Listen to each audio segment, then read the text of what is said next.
ہم کریں گے ہر مظلوم کی حمایت۔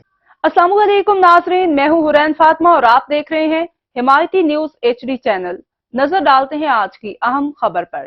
کراچی سے رپورٹ بیورو چیف سندھ حاکم علی دل۔ اپنا ہی خون بنگیا پانی 2 دن کی بچی اپنی ماں نے اپنے آپ سے جدا کر لی۔ بچی جدا ہونے کے بعد ماں نے فوراً شادی کر لی۔ پھر ماں کا شادیوں کا کاروبار شروع ہو گیا۔ ایک بنی 4 5 شادیاں کرنے لگ گئی۔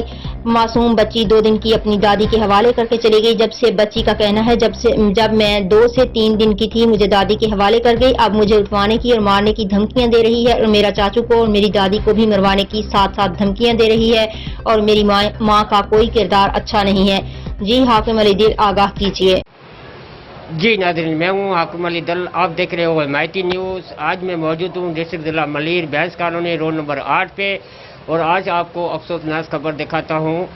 اور باقاعدہ حمایتی نیوز ہمیشہ حمایت کرتا رہا ہے اور مظلوم کی آواز اٹھاتا رہا ہے، اور ایک آج اور مظلوم بچی حمایتی نیوز پہ آئی ہے اور اپنا موقف بتائے گی اپنی ماں کے خلاف، تو اس کے کیا کرتوت تھے اور وہ کورٹ سے ظلم کرتی رہی میرے ساتھ، اور میں کتنے دن کی تھی جو مجھے اپنی دادی کے حوالے کر کے گئی ہے۔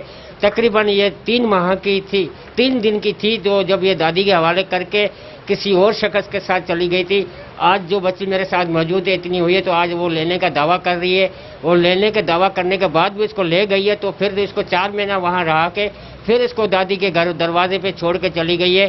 بچی کے ہاتھ میں ایک بینر لکھا ہوا ہے، اس پہ آپ بالکل دیکھ سکتے ہو۔ اس بینر کے اندر جو بچی نے اپیل کری ہے سرکاری اداروں کو، اور اپنے تعصب کے لیے جو دعائیاں کر رہی ہے اور انصاف کے لیے، تو ہمارے ساتھ موجود ہے۔ اس بچی سے زیادہ رائے لیتے ہیں، تو آخر ماجرا کیا ہے، بات کیا ہے۔ بیٹا آپ کا نام کیا ہے؟ گنوا۔ تو تمہاری ماں چھا کندی ہے؟ मुंहिंजी मां इहो मूंखे मारे कुटे मुंहिंजी ॾाॾीअ घर छॾे हाणे चए थी हिननि जे चाचनि अॻुवा कयो आहे। मूंखे कंहिं अॻुवा कोन्हे कयो, मुंहिंजे चाचनि ते कूड़ा केस थी करे, कूड़ा ड्रामा, मूंखे कंहिं अॻुवा कोन्हे कयो, मूंखे पाण मारे कुटे छॾे वई आहे। अच्छा, जॾहिं तूं नंढड़ी हुईं त जंहिं टाइम ते तोखे घणनि ॾींहंनि जी तुंहिंजे ॾाॾी हवाले करे वई?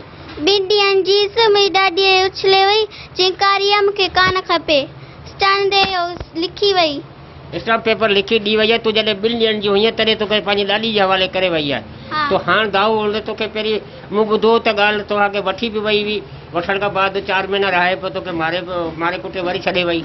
हा, मारे कुटे वरी मूंखे छॾे वई, चई राईंदसि ॾाॾी वारनि खे कूड़ा केस कंदसि हिननि ते। पुलिसूं असांजी जान ई नथियूं छॾीनि, असांजा घर ॿर सभु तबाह थी विया। त तुंहिंजी माउ हींअर छा करे रहंदी आहे? हा, हाणे छा कंदी आहे तुंहिंजी माउ? मुंहिंजी मां हाणे रुॻो इहो धंधे करे, मां जो किरदार ख़राबु आहे, रुॻो रुले थी।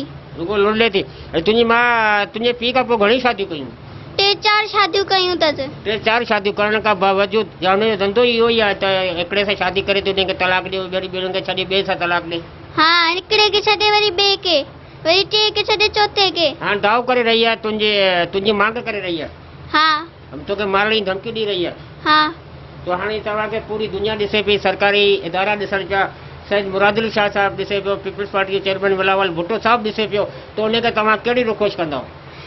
सभिनि खे इहा अपील थी कयां त मुंहिंजी हिन मां जान छॾीनि, मुंहिंजी जान नथी छॾे। पंहिंजी ॾाॾी ॾे ख़ुशि आहे, असांखे तबाह करे मारियो अथसि, मुंहिंजी जान नथी छॾे। जी नाज़रीन, ये बच्ची का मौक़िफ़ था, और बच्ची की जो दादी है जिसने पाल पोस के बड़ा किया है वो मेरे साथ मौजूद है। उससे ज़्यादा राय लेता हूँ। तो ये बच्ची कितने दिन की थी तेरे पास छोड़ के गई, अभी बच्ची पे इतना रफड़ा क्यों कर रहा है, और इसकी माँ क्यों इतना जुल्म कर रही है? अमर छो जुल्म करे रही है? बस मुंहिंजो पुटु वियो गुज़ारे, उनजी मिल्कियत जो ॿुधी छिती थी पई आहे, ॾाको लही पियो आहे, त हुनखे वठी काबू करिया। मारनि चयसि छोकिरी वठी तूं पाण वटि काबू कर, त सॼी मिल्कियत तुंहिंजे हथ में अचे। पुटु तुंहिंजो छा कंदो हो?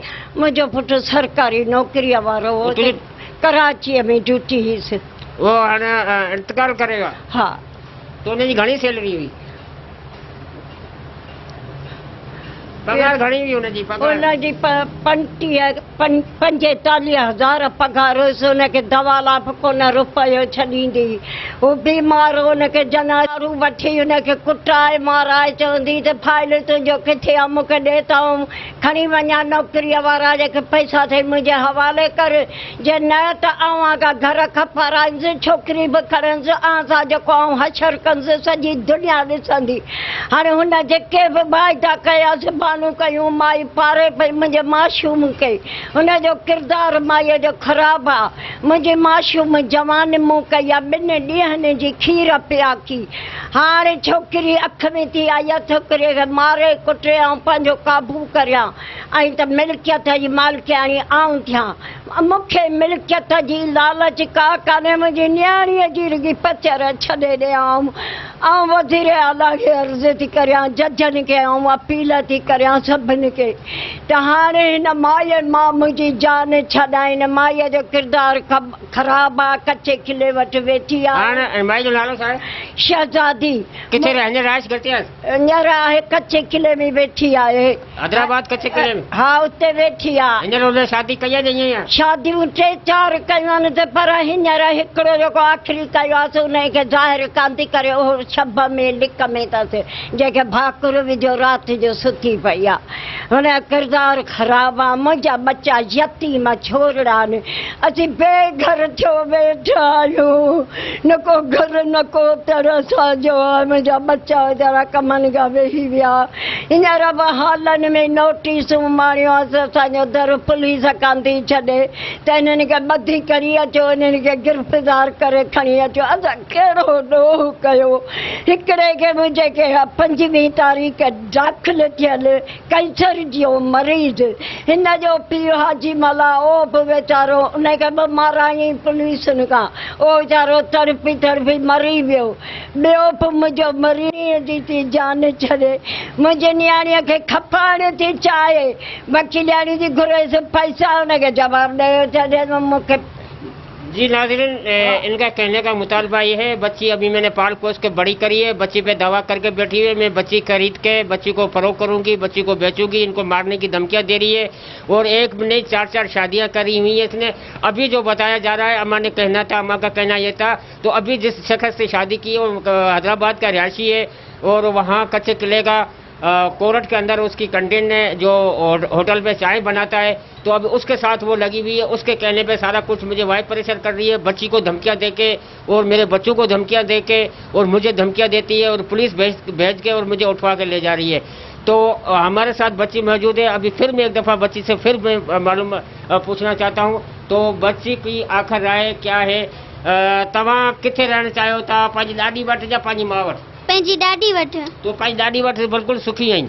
हाँ। जी नाजरीन, हिमायती न्यूज़ से बात करते हुए बच्ची का कहना था, मैं तकरीबन जितने भी सरकारी इदारे हैं मैं उनको मुतालबा करने चाहती हूँ। मेरी माँ जो है वो काली है, उसके करतूत अच्छे नहीं है और वो मुझे बेचना चाहती है, फ़रोख्त करना चाहती है। इससे मुझे निजात दिलाई जाए। कैमरा टीम रियान अली दल के साथ हाकिम अली, हिमायती न्यूज़, कराची। अब तक के लिए इतना ही। मज़ीद खबरों और अपडेट से बाखबर रहने के लिए देखते रहें हिमायती न्यूज़ HD चैनल।